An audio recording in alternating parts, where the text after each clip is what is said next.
Hello everyone and welcome to Hackcon. For those of you who don't know me yet, my name is Swift.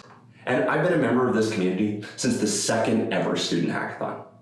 And I'm not exaggerating when I say joining it changed my life. Since that day, almost a decade ago, I've made it my job to tell the world what it means to be a hacker and enable anyone to become one. That's why 7 years ago, I founded Major League Hacking. We're a public benefit corporation, or B Corp, that has the same mission that all of you do too. And that mission is to empower hackers, to inspire and equip our next generation of technologists, to help them build the skills and the network that they need to bring their ideas to life, and tackle whatever challenges the world throws at them. And together, we've been extremely successful in the pursuit of that mission. But before I tell you about it, I want to start with a story. My story, actually. My story starts back when I was in high school. Back then, I was running a small landscaping business in my hometown. While my friends were all working in restaurants, I was running around outside, enjoying life. But the time came for me to head off to university, and my parents pointed out that I was going to need a new job. You can't really bring a lawnmower to a dorm room after all. So I did what any enterprising young high school student would do. I went on my school's job board, I sorted the jobs by how much they paid, and I applied for every single job that paid the most, regardless of what it was. A few days later, I got an email back from one of them, inviting me to come in an interview. There was a problem though. It was a programming job, and I had never programmed before in my life. I thought surely there must be some kind of mistake. I mean, they must be better off hiring literally anyone with programming experience whatsoever. But thanks to some encouragement from my friends and family, I decided to go in and take the interview. I told them that I was a hard worker and willing to learn, and they took a chance on me. I spent the next 2 years writing accounting software in PHP of all things. It was a great job, and I learned so much along the way. But honestly, I never really told anyone about it. I was pretty embarrassed. I wanted to be a lawyer, not a programmer. See, back then, none of my friends were programmers. Startups weren't really cool yet, and when people heard the word programmer, they immediately thought of this guy, Dilbert. So I kept my job to myself. Now, fast forward a couple of years, and I remember this day perfectly because it had just snowed, and we were building an igloo in our backyard because we had the day off from class. But I had to leave. I had to go and finish a website that I was working on for my job. One of my housemates noticed and said, "Hey, what happened to Swift? Why isn't he helping us?" My roommate had had enough of the secrecy. He said, "He's in our room coding. That's what he does for a job." This housemate jumped up, came running to my room, burst through my door, and said, "Hey, I'm going to this thing tomorrow called a hackathon. You have to come with me." I had never heard of hackathon before. It sounded like something that only elite programmers did, not a complete beginner like me. But my friend, he swore up and down that I would have a great time and that I would be welcome. And luckily, I listened to him. My first hackathon was Hackcon VIII at New York University back in the fall of 2010. When I walked into that room, I discovered a community that blew me away.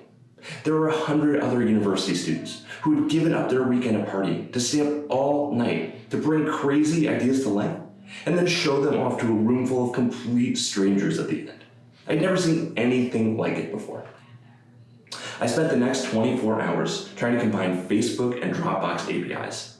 The idea was to make a file sharing network for you and all of your friends.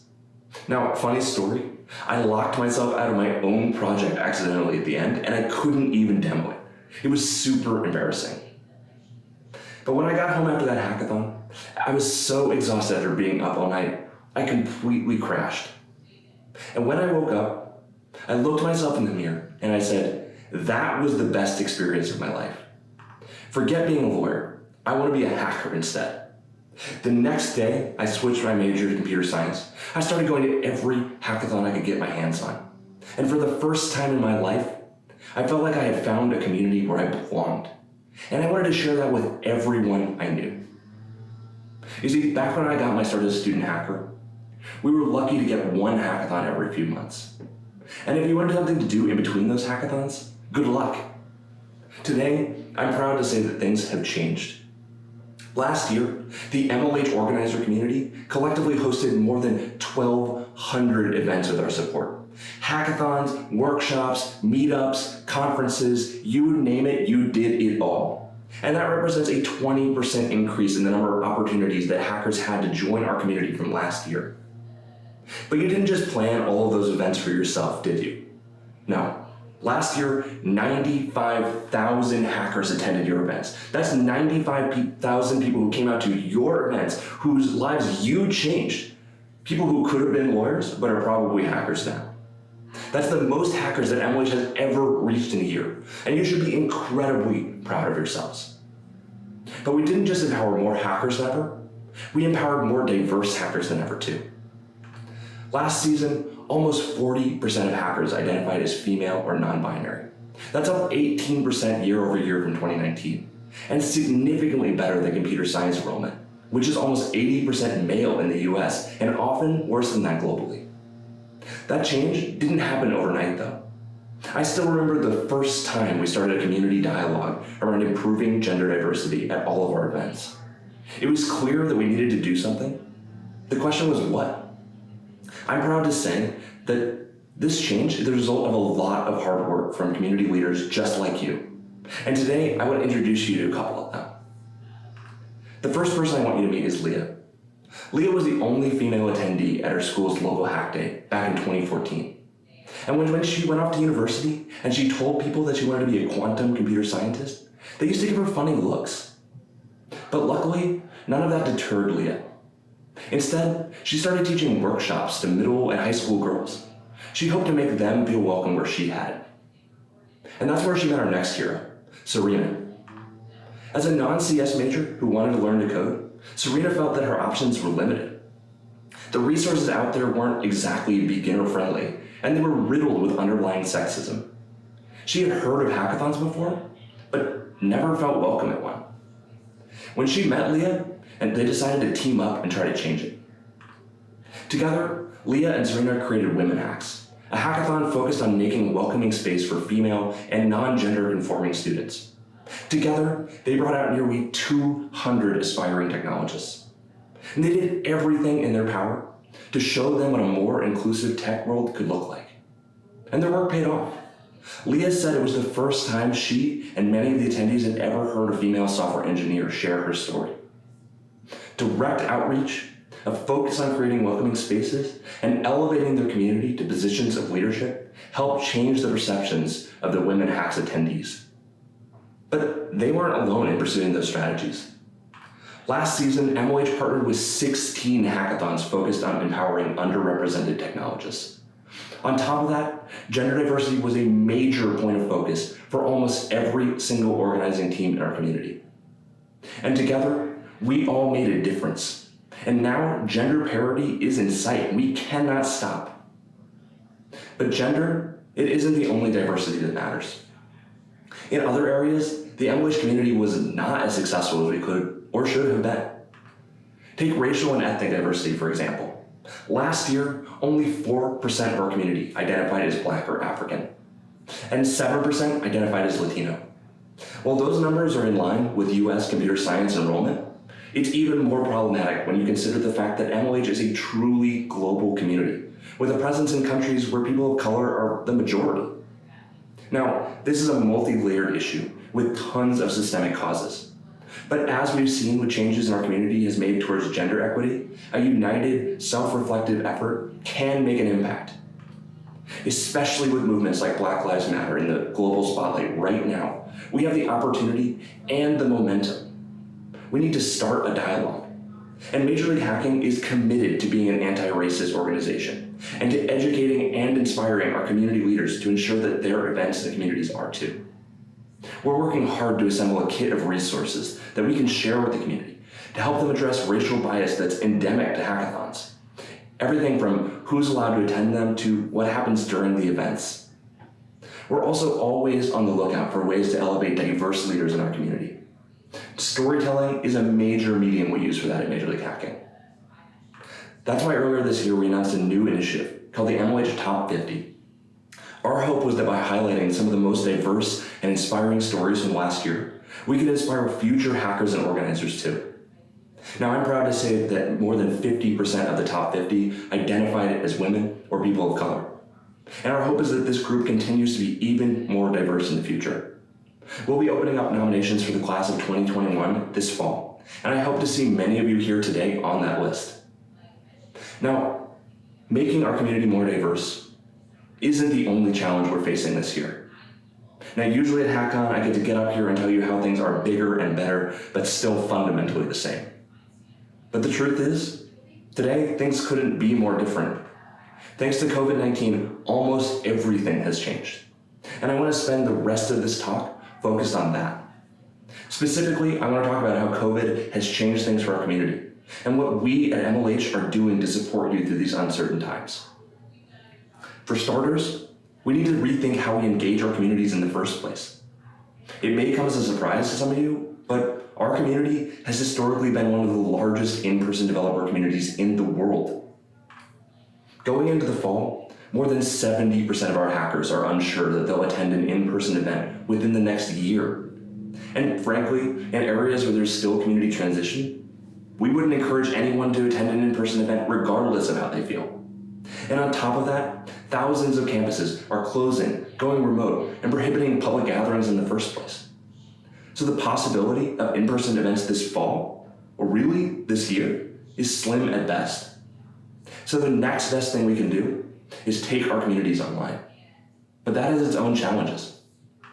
First and foremost is convincing hackers that online events are even worthwhile. Before the pandemic, less than 10% of hackers had ever participated in an online hackathon before. Another 20% had never participated in a virtual developer event of any kind. On top of that, not everything from the in-person hacker experience translates well to virtual events. For instance, we all know how intimidating it can be to attend your first hackathon. Just imagine what that's like when you're attending it alone from your own home, and dropping out is just a click away. How do you bring a sense of community to online events? How do you help hackers build their network and connections? How do we help keep attendees energized and engaged? These are all questions that the MLH organizer community has set out to answer. And one of the first events to try was organized by the person in my next story. Meet Jacqueline. Jacqueline got her start at Hack the North back in 2018. She attended it on a whim a few days after arriving in Canada for her study abroad. And she quickly fell in love with our community. She started going to every hackathon she could get her hands on. And eventually, she became an MLH coach, helping to support organizers like you around the world. Now, at the beginning of the COVID outbreak, Jacqueline found herself back in the UK. Classes were being canceled, and in-person hackathons were quickly becoming infeasible. Jacqueline knew she had to do something to keep the hacker spirit alive. She brought together organizers she met from all around the world. Their goal was to plan the first natively virtual MLH hackathon, Hack Quarantine. The team managed to organize the event in just 10 days. They brought together nearly 3,500 hackers and challenged them to create projects that helped to fight the effects of COVID-19. Their work paved the way for hundreds of other organizers in the MLH community to plan their own digital events too. Around that time, it quickly became apparent that virtual events were about to become the standard. After watching our first few organizing teams go through the transition, it became clear that they needed MLH's help. There was no playbook on how to organize a world-class virtual event. And organizers were struggling to figure out what to do. The virtual hackathons that were out there, they're nothing like our events. They span multiple weeks or months. They're extremely competitive, and they often revolve around a single sponsor's technology. We knew there had to be a better way, and the success of our community depended on us finding it, and fast. So the MLH team set a goal: organize a virtual hackathon every single weekend of the summer, and codify everything we learned into a set of best practices that we could share with the community. And that's exactly what we did. Since then, our team has organized 16 hackathons in 16 weeks, and the results were overwhelmingly positive. But don't just take my word for it. Hear what some of the attendees had to say too. I am Mehak Kamal. Hi, I'm Prakhar Sharma. Hi, I'm Alice. I'm Aditya. I'm Karthik. I'm Anuj. I'm Rashmi. For me, digital hackathons are important because I get to test my ability to work in a team. Well, hackathons, actually, they're just fun. They're a lot of fun, to be honest. I learned absolutely new things there. I think the most memorable part of the hackathon was getting to see our project come together in the last few days. Over time, but when you work on things, you improve different parts, but when you really put it together, you can see everything as a whole. And I think it was a pretty special moment seeing what my team was able to build. Even though we can't meet in person, it's still important to have digital hackathons because it still gives people the experience of a hackathon. Without them, I guess students can become very unmotivated and not really feel the need to, learn something new or code over the summer. But these actually really helped in sort of motivating me to do things. Digital hackathons allow people to come together and provide solutions for some of the problems that are still going on today. With COVID, we see a lot more issues arising. And with these hackathons, hackers have been able to come together and build solutions that they may not be able to do by themselves. So this kind of community still exists in digital hackathons, and that's why it's important to keep them going. Wow. Now, as you can see, we found something truly special here. In fact, hackers liked these events so much that 35% of attendees plan to continue attending virtual hackathons even once in-person events return. One of our core values at Major League Hacking is learn, build, share. It challenges us to take the things we learn and turn them into resources that we can then share with others to improve our community and the world. So we took everything we learned from organizing these events and we packaged it up just for you. We published a new section of our famous Hackathon Organizer Guide. It's focused on planning a great virtual hackathon. Now, for those of you who aren't familiar with the guide, it's basically a book on how to organize a world-class hackathon from start to finish. And today, there's a section specifically focused on virtual events that shares all of the best practices that we learned from organizing all of those hackathons this summer. Now, the guide can't possibly cover every possible scenario. Sometimes you need advice that's specific to you and your community. That's why our team started organizing a new set of virtual peer groups every single week. They're focused on helping organizers make the transition into virtual events seamlessly. Now, if you've never been to a peer group before, it's like getting to go to a mini HackCon any week of the year. You hear directly from other organizers in the community and work together to come up with solutions to the challenges that you're all facing. And it happens all under the guidance of an expert from MLH who can share best practices and connect you with additional resources and community members. In addition to supporting organizers during the planning process, though, MLH is committed to continuing to support organizers the day of the event at the standard of excellence we're known for. In addition to all of the great benefits you've come to expect, like prizes, software credit, fun mini events, and an experienced coach to support you, we're rolling out a suite of new member event benefits that are specifically designed for virtual hackathons. The first one is one that all member event organizers will immediately have. They'll have access to free enterprise-grade software to power their virtual events. You'll have access to a Zoom account that you can use for your opening and closing ceremonies, workshops, mini events, and everything in between. On top of that, you'll gain access to a powerful live streaming tool called StreamYard. You can use it to broadcast your hackathon demos seamlessly to Twitch, YouTube, Facebook, or wherever your community lives. You'll also be able to stream your demos on the MLH Twitch channel and YouTube channel in order to reach an even larger audience and bring increased value to your hackers and sponsors. Now, we also know that swag is a major draw for attendees to hackathons. Swag enables our community to showcase their identity as a hacker, and we don't want them to lose that just because events have gone virtual. That's why every attendee at your events will be getting a package in the mail. It has stickers, promo credit, and a personalized thank you. Hackers love receiving these swag packs, and I know organizers love them too, as many of you have shared the ones that you received for HackCon on social media already. I'd like to introduce you to your 2021 season mascot, Ellie the Electric Elephant. As many of you know, every season we design a new mascot that shows up on shirts, stickers, and so much more. Now, you can expect to start seeing Ellie swag at all of your fall events. We'll be printing thousands of LE t-shirts and including them in those swag bundles we're sending out to hackers. With this new and powerful logistics network, we wanted to take it even a step further, which is why I'm excited to announce a new benefit for member events. Now you can tap directly into MLH's logistics system to distribute your swag and stickers too. All you have to do is get us the designs, and our team will work with you on printing, shipping, and all of the troubleshooting that needs to happen. We've already started partnering with some of the larger hackathons this fall to help them with this, and we hope even more organizers take advantage of it too. Finally, now that we have this powerful logistics network, we can start using it to bring back some of the other benefits from in-person hackathons too. One of the best parts about MLH hackathons is that all of the hardware devices that hackers need are at the event waiting for them. You can show up even without a laptop and have access to one. Today I'm excited to announce a new pilot program we've been running this summer. Hackers can request MLH hardware for a hackathon and have a loaner device shipped directly to them, free of charge during the event.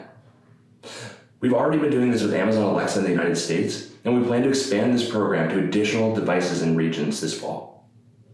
Finally, we all know that beginner-focused workshops are critical for creating a welcoming space at your events and to making them open to first-time hackathon attendees. That's why we've expanded our MLH local host program to give every single member event access to live, hands-on workshops every weekend. Our team organizes these workshops, so you don't need to worry about speakers or any of the logistics. All you need to do is add them to your schedule, and we'll take care of the rest. We offer workshops in every major regional time zone and cover a wide range of skills that hackers can immediately use in their projects.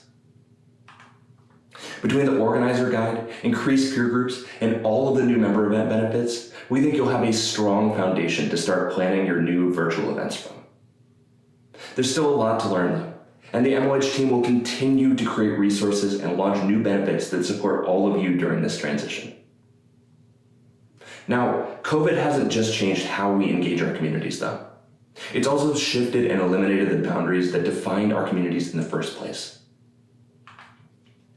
What's the purpose of a local hacker club when more than 20% of your members aren't planning to return to campus? And what does it mean for those who are when they're not even allowed to gather in person anyway? And what does it mean to be a regional hackathon when you can now accept attendees from literally anywhere in the world?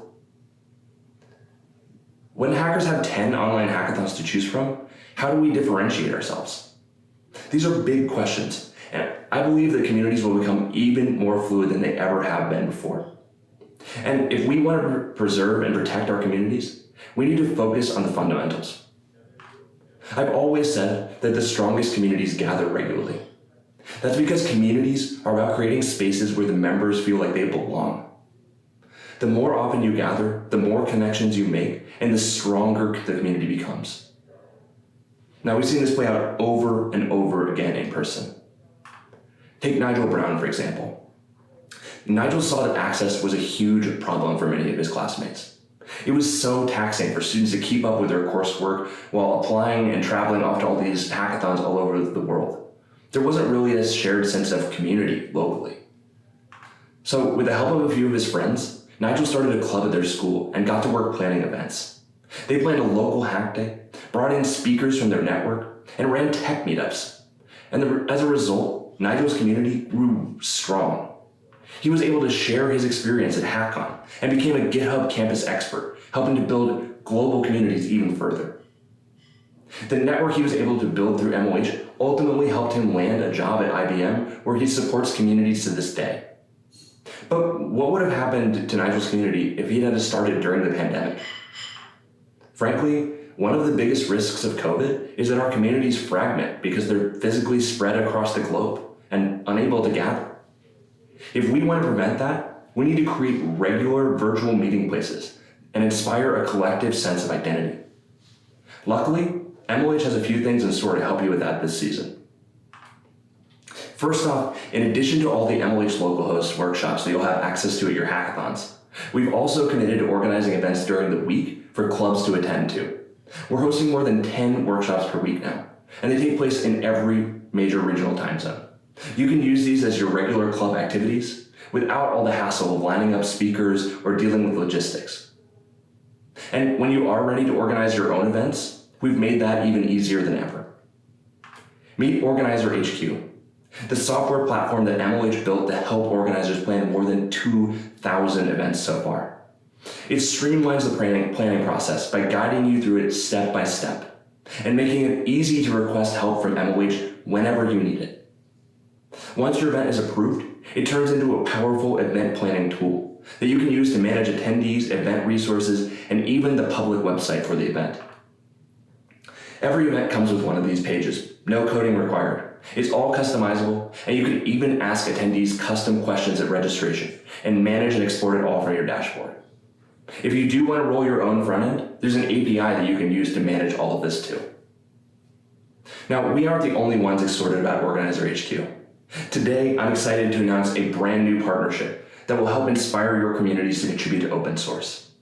This October, we're teaming up with our friends at DigitalOcean for Hacktoberfest, a month-long celebration of open source. Whether you're a new developer or a longtime contributor, Hacktoberfest events are a great place to gather with other open source enthusiasts. And open source is something that hackers care about deeply, and they want to get more involved in. Did you know that 60% of hackers say they're interested in open source, but don't know how to get started or feel like they just aren't skilled enough yet?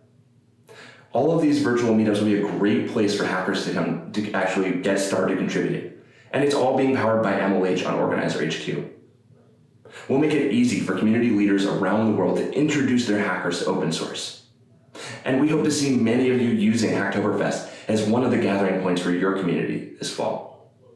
But that's not all we have for you. In addition to Hacktoberfest events, the entire MLH localhost library is available on Organizer HQ for you to organize starting today. This fall, we're also starting to open up the platform for hackathon organizers too. If you're interested in getting involved with the beta, reach out to your community manager to let us know. Finally, I'm excited to announce that one of the most important gathering points for our community in the MLH network is back: Local Hack Day. Local Hack Day is a worldwide celebration of learning, building, and sharing. We empower organizers around the world to bring together their communities 3 times last year, each with a slightly different format.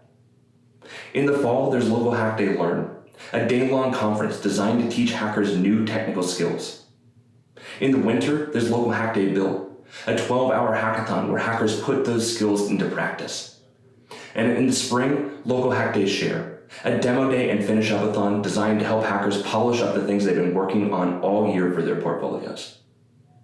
They'll all be back again this year, and we can't wait to see how you use them. Last year, more than 17,000 hackers attended Local Hack Days organized by you, hundreds of events all around the world that brought together your local communities. And it helped them grow strong. This represents a 50% growth from last year, which is a testament to how important these events are. But there's a problem. Organizing a local event for Local Hack Day sort of defeats the purpose when everything can be virtual. So we're changing things up this year. Instead of asking organizers to plan their own local hack days and create their own locations, our team will be putting together a huge roster of activities for every one of the local hack days that anyone in the world can attend. Community leaders like you can register your community as an official group.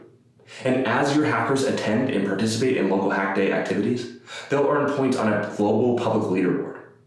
And at the end of the event, you'll be able to redeem those points for benefits and swag that you can distribute to all of the members of your community. Now, Local Hack Day Learn is coming up this October, and registration is open right now. We can't wait to see what your communities think of these new events. Between localhost workshops, access to Organizer HQ, Hacktoberfest, and Local Hack Day, we think you'll have everything you need to keep your community strong by bringing them together regularly. Now, finally, I want to talk about an issue that's front and center for all of our community members. It's not just the future of our communities themselves that's uncertain. Hackers are also worried about their own futures too, especially their careers. It ends up that more than 45,000 hackers in our community missed out on jobs and internships that they were counting on this summer. They were counting on those jobs to learn the skills that you don't learn in a classroom, skills they need to launch their careers, and skills that employers expect them to have. Today, more than 40% of hackers believe that they will be underprepared to enter the industry as a result of COVID-19, and that number is only rising. This is a huge issue, and we knew we needed to do something about it. That's why we teamed up with our friends at GitHub to launch the MLH Fellowship this summer. It was a 12-week internship alternative for aspiring software engineers. Instead of interning at a single company, we help students learn the skills they need by contributing to open source software that's used by thousands of companies around the world. Clearly, this program struck a chord with hackers. In just 3 weeks, we received more than 20,000 applications for the program. And thanks to the support of our partners, we were able to support a class of 150 of them in our first batch this past summer. Students contributed to major open source projects like React, Homebrew, and Flask. They had the support of a full-time expert mentor who helped them learn the best practices of open source and level up. And I'm proud to say that the first class was a huge success, and the fellows did level up more than anyone could have expected. But don't take my word for it. Meet Prosper, an MLH fellow from Nigeria. He learned to code on an Android phone because he didn't have a computer. Through a lot of hard work and determination, Prosper taught himself the basics, but he quickly reached the limit of what he could do on his own. That's when he joined communities like the Facebook Developer Circles community, where he was exposed to a network of other enthusiastic engineers and community leaders. Prosper won a scholarship from Facebook Developer Circles to participate in the MLH Fellowship this summer. He's been contributing to Oh My Zisha, and he said his experience in the fellowship was a game changer. He was able to experience what it was like to collaborate on a team with stand-ups, retrospectives, and a dedicated mentor. The skills that Prosper learned, they paid off too. He just landed his first full-time job as a software engineer as a result. Now, after the success of this first fellowship class and seeing the demand from hackers, we knew we had to do it again. That's why we're excited to share that the MLH Fellowship is back this fall and will be run as a continuous program 3 times per year. In fact, applications for the fall, summer, and spring batches are all open right now. In the last 2 weeks since we opened applications, we've already received more than 5,000, and that number is climbing every minute. To help ensure that we're able to empower as many hackers as possible and help them get the most out of the program, we're making some changes that I'm pretty excited about. First, starting this fall, we'll be offering a second fellowship program. In addition to the classic open source fellowship, where hackers level up by contributing to major open source projects, we now have the Explorer Fellowship too. We've received consistent feedback that the week-long hackathons that we've run during the fellowship were a huge hit. The Explorer program is an expansion of all of this, where fellows will spend 12 weeks filling out their portfolio by collaborating with other fellows on a series of 2-week-long hackathon-like sprints. We'll be bringing in expert speakers and founders from startups in the industry to help expose fellows to a wide range of topics. And they'll frankly have access to opportunities that will be unbelievable. Next, we'll be offering a part-time option to help accommodate fellows with diverse scheduling needs. Now, not everyone has the ability to dedicate 40 hours per week to open source. Current students included, since presumably you all have classes to go to. The part-time option allows fellows to participate by contributing between 10 and 20 hours per week. Both the open source and Explorer programs have part-time offerings, in addition to the standard full-time offering for the open source program too. We've also made some changes to how we handle scholarships and stipends. Previously, we offered a stipend to every fellow, regardless of their circumstances. This caused some fellows to receive a stipend that they didn't need, and others who needed it weren't getting enough to make a difference. Going forward, we'll be offering stipends on a need basis, which means we'll be able to allocate them to the fellows who actually require them to participate in the fellowship. We think this strategy is key for creating a diverse fellowship class that spans the globe. Finally, we know a major reason that hackers go to your hackathons is to level up. So we wanted to give you a new way to help them do just that. Starting this fall, you'll be able to offer all of the top teams from member event hackathons fast-track codes to interview for the fellowship. Regardless of whether they get in or decide to join the fellowship, they'll get a tailored interview feedback that they can incorporate into their resume and interview process right away. And for those who do join the fellowship, we know it'll be an experience like nothing they've ever done before. Between new fellowship options, flexible part-time scheduling, stipends to help those who need them, and fast-track prizes for your top hackathon teams, we hope you're as excited for the fall class as we are. Our hope is to expand this program substantially over the coming year to accommodate as many fellows as possible. It's our dream to be able to make the MLH Fellowship the go-to place to launch your tech career, a place where hackers can always come to learn the skills that they need to succeed, wherever life takes them. So yeah, COVID has changed everything. We have to rethink how we empower our communities, what defines those communities in the first place, and how we can help our community members achieve one of their most important goals. We know it's scary, but the team at Major League Hacking will be there with you every step of the way. That's because our mission is to empower hackers. It's the reason we do what we do every single day. And it's the same mission that drives all of you too. Now, if you're looking for ways to further pursue that mission, I have one specifically for those of you here at Hackcon. Now, you've heard me mention MLH coaches a few times, but what exactly are they? Coaches are like hacker superheroes, without the capes, masks, or lassos of truth. They're expert community members who receive tons of training from MLH. Their job is to make sure that hackers, organizers, and sponsors all have a great experience at hackathons, workshops, the fellowships, and everywhere that MLH pursues its mission. They can be found doing everything from debugging code in the middle of the night to ensuring that judging goes smoothly. They even take out the trash at in-person events sometimes. No job is too big or too small for an MLH coach. It's a paid part-time role that's perfect for students and recent graduates. And we're hiring everywhere, and applications are open right now. It's coaches that have made almost all of the exciting announcements I've shared with you today possible in the first place. And I hope that many of you will apply to become coaches this season as well. So with that, I want to thank you all so much for attending Hackcon and for being here for my keynote. I'm Swift. I'm the CEO and co-founder of Major League Hacking. And it is my privilege to serve you and this community every single day. Thank you, everyone, and happy hacking.